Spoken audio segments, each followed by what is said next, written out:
ఈరోజు దేవుని సన్నిధి పక్కనే ఉన్నా కూడా దేవుని మాటలు వినటానికి రారండి. 4 కిలోమీటర్లు ప్రయాణం చేసి దేవుని మాటలు విన్నారా అని ఎవరు చెప్తారండి? పక్కనే మందిరం ఉంటుంది, దేవుడి మాటలు వినటానికి రారు, ఆసక్తి చూపించరు. కానీ 4000 కిలోమీటర్లు వెళ్ళాడంటే ఎంత ఆశ్చర్యం చూడండి. అందుకే నపుంసకుడిని చూసి మనం ఏం తెచ్చుకోవాలి తెలుసా? బుద్ధి, జ్ఞానం తెచ్చుకోవాలి. మనకు అన్ని అవయవాలు అన్నీ ఉన్నాయి.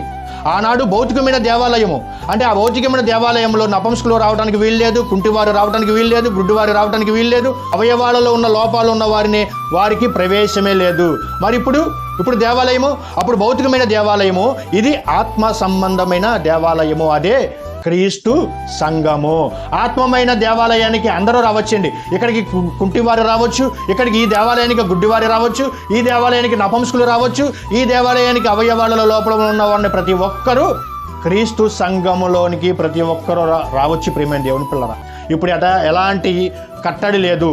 ఇది ఆత్మ సంబంధమైన దేవాలయము, ఆత్మ సంబంధమైన సంఘము, అదే క్రీస్తు సంఘము.